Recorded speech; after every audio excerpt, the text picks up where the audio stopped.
Bill Belichick and Stephon Diggs are gone. The AFC East is up for grabs. The Jets are rising. The Dolphins are falling apart. The Patriots are the Patriots, and Josh Allen is trying to get the monkey off his back. The AFC East is a fascinating division going into 2024. Who's going to be a playoff team? Are they going to have multiple representatives in the postseason? Is someone new going to win the division? All of that will be answered here today. We will be predicting the records of every single AFC East team next year, starting things off with the lowly New England Patriots. And look, I know the Patriots faithful and Boston fans in general are delusional, but most of them realize what this season is. You're just kind of getting through it. You're figuring out a view of your longtime coach. You're trying to get Drake May some experience, most of which will be on the practice field, and you're trying to see what pieces you hold on to and what pieces you let go in the coming years. This is going to be a bad year for the Patriots. It is going to be a terrible time of transition, which is going to lead them to losing most, if not all, of their games. If there's a team in the NFL which is going to go 0-17, it's the Patriots. Admittedly, they've got some strong pieces on their defense, but I don't think those pieces are going to be enough to get them to compete for a playoff spot, for a winning record,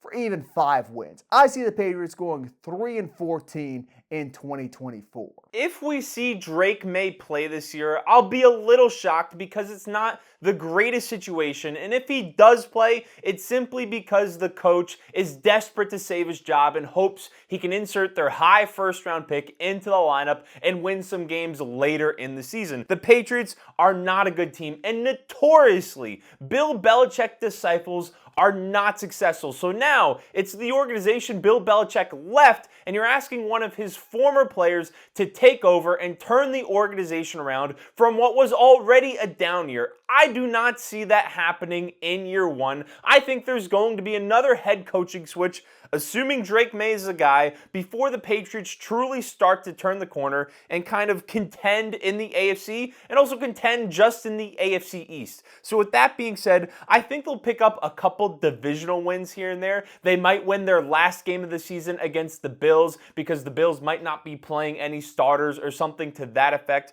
So I don't think they're going to go winless. And I also have them going 3-14. They're going to be picking in the top 3 again. Okay, you're completely wrong in the fact that, Jerod Mayo is not going to work out. We don't see Belichick disciples work out. I don't know where that's coming from besides it maybe not being a rich coaching tree. Jerod Mayo seems like a fine coach. I got a lot of faith in him. It's just he's been given a dud hand. Kraft's not going to fire him after this first season. He's probably not going to fire him after the second season when the Patriots aren't good. They know they sold their souls to compete for the Super Bowl and to try and keep competing for the Super Bowl, and that is still biting them to this day. Now they're going to be able to move away from the Brady era, move away from the Belichick era, and that's going to have some growing pains. But they're not firing Mayo anytime within the next 2 years. Maybe if they have back-to-back 3-4 win seasons, you talk about moving off him, but they're not going to be getting rid of him as quickly as you seem to think they will. But one team who will be getting rid of their head coach maybe halfway through the year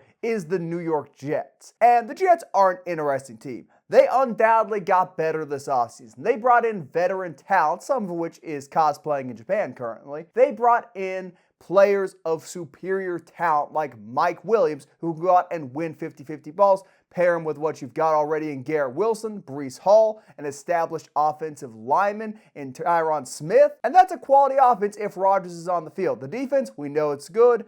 I don't even know if I'm comfortable saying they added pieces in the offseason because those pieces aren't showing up, but this is a good team on paper. The issue is everyone's old and everyone's injury prone. I think the Jets are going to start red hot, 6-1, blaze out of the gates, look like one of the best teams in football.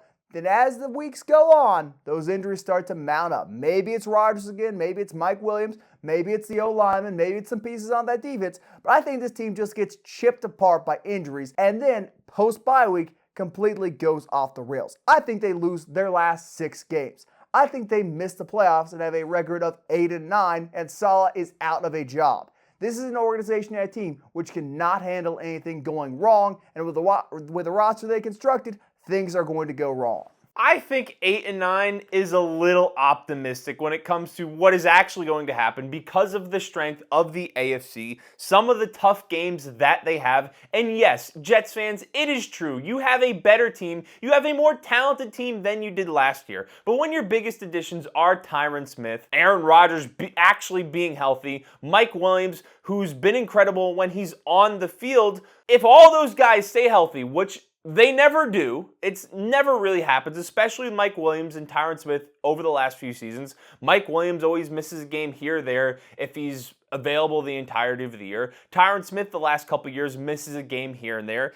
If they're all healthy, I could see this team contending with the AFC in the AFC East. But another element to that is this group of offensive players, they have no chemistry together. So early in the season, I think we're going to see them struggle through a couple games. Aaron Rodgers has he even thrown a pass for the Jets? Did he get a pass off in those first 4 plays? He hasn't even thrown a pass for the Jets yet in a regular season game. So it's going to take time to build some of that chemistry. And then when you combine that with the fact a lot of their high-end talent, guys that they're going to count on to make big plays, always get injured, it's not going to bode well for the win total column, which means I have them going 6 and 10. I think they're going to 6 and 11. 6 and 11. I think they're going to struggle mightily due to the injuries and struggling to build chemistry early in the season. And I think it's going to, and they also, is Aaron Rodgers going to be able to run the offense on his own, or is Nathaniel Hackett finally going to? I mean, Rodgers is good in Hackett's system, and my prediction is based entirely off that because you look at the first stretch of their schedule. They start with the 49ers in San Francisco. I think most people agree they're losing that game. Then they get the Titans, they get the Patriots, they get the Broncos in New York, they get the Vikings, they get the Bills in New York, and they get a Steelers team who is really questionable, and then they get the Patriots again. That is an easy stretch. I don't see multiple losses there if this team is firing on even half their cylinders. If they stay healthy, I think they can win 12 to 13 games pretty easily. I'm just predicting about that. You don't like the chemistry? I think chemistry will be fine. I'm sure Rodgers is a fine guy in the locker room. The people in the locker room with him don't have complaints. It's just the way he presents himself to everyone else, which is the issue. He can run to the Jets offense. I got faith in him to run the Jets offense. He's good enough we can say, oh, well, maybe he hasn't taken that many snaps. He's been practicing with him. He's been with the team. I think it's a little silly to say he's not going to be able to do that given the caliber of player he is. But still, I think they're going to break down. It all amounts to the same thing, really. We both think they're going to get hurt down the stretch. They start with the 49ers week 1. Hold on. Let me think back a second. How many wins did you predict the Giants to have? Also 6 wins. Oh, okay. Can't bear the other team in New York being much better, even though they're both in New Jersey. That is not Bouncing the case. on down to Miami. Sun-kissed Miami. And a lot is being said about the loss of Christian Wilkins, the inability to participate in free agency, Mike McDaniel maybe not being that good of a head coach. That is mostly hogwash.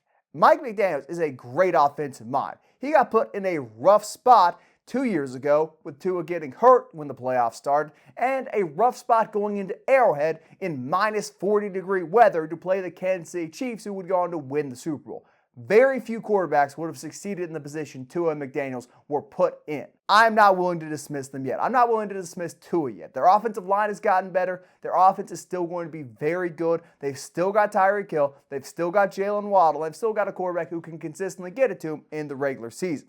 That being said, defense is a little bit worse. It's going to be a little bit healthier, but it's still worse than it was last season. I think that's going to cost them a point. They're going to be in shootouts. They're going to win some. They're going to lose some. I see the Dolphins going 9-7-1. I boldly predict ties. This one will be in Week 17 against the Cleveland Browns. Truly an intriguing game. But 9-7-1, just missing out on that final playoff spot in the AFC. The Dolphins have a lot of really nice pieces. They are going to be competitive throughout the entirety of the year. When you have the most electric receiver in the NFL on your team, you have potentially the best number 2 receiver in the NFL on your team, and then you have some really nice pieces on defense. Bradley Chubb, Jalen Phillips. They just added Chop Robinson in the draft, and then you also have Jalen Ramsey out there at corner. You are still going to be good, especially with the offensive mind that is Mike McDaniels. But in the offseason, they lost Christian Wilkins, they lost Xavier Howard, Jerome Baker, Robert Hunt. They lost some key pieces to that team that I don't think they did a great job of replacing. So I think they are going to be a solid team. I think my prediction's a little bit on the low end for them, but I have them finishing the season with a record of 7-10 and missing the playoffs. That is a bit on the low end. I don't see an offense that good going 7-10 unless people start getting hurt, which is a possibility, but I think they're better than that. It's an offensive-focused league. Speaking of offenses, though, a lot is being said about the next team's offense and the moves they made in the offseason.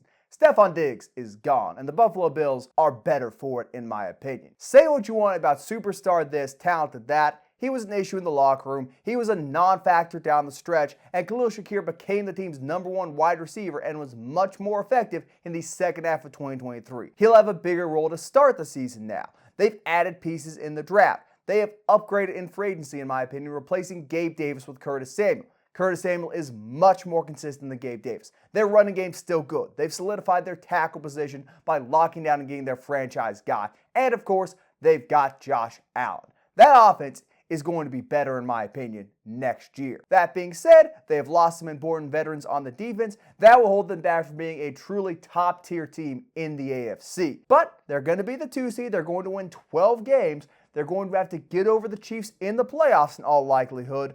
And they're going to be a pretty entertaining team to watch. I think Josh Allen might make an MVP case this year. It's hard to say. It depends on the race, but if he produces with this offense like I know he will, he should have a very good shot at without Stephon Diggs being there. Well, if there's anyone that seriously thinks the Bills aren't the favorite to win the AFC East because they lost Stephon Diggs, they're listening to Nick Wright's Bills opinions too often, or they're a fan of another team in the AFC East because they still have a top 2 quarterback in the NFL. If maybe someone out there thinks Josh Allen's #3, elite quarterback regardless, better than whatever the rest of the AFC East has to offer. And Isaiah said it already, Khalil Shakir came on at the end of last season. Curtis Samuel also has always been very solid. They drafted Keon Coleman, was it top of the second round? Top of the second round, either first or second pick of the second round. Top of the second round.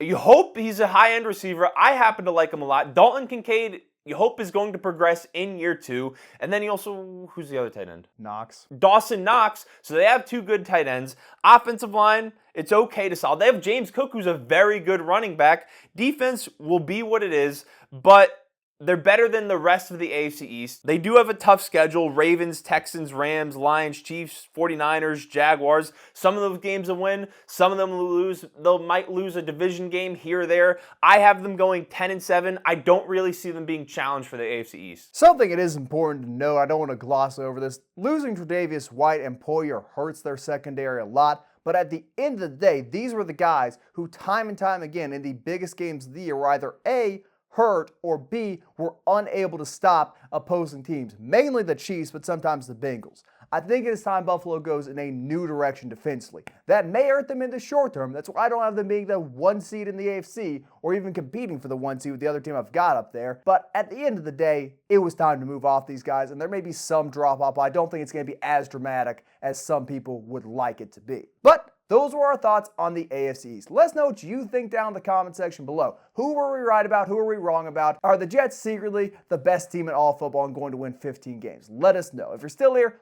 like, share, and subscribe. We appreciate your continued support, and we will see you in the next video.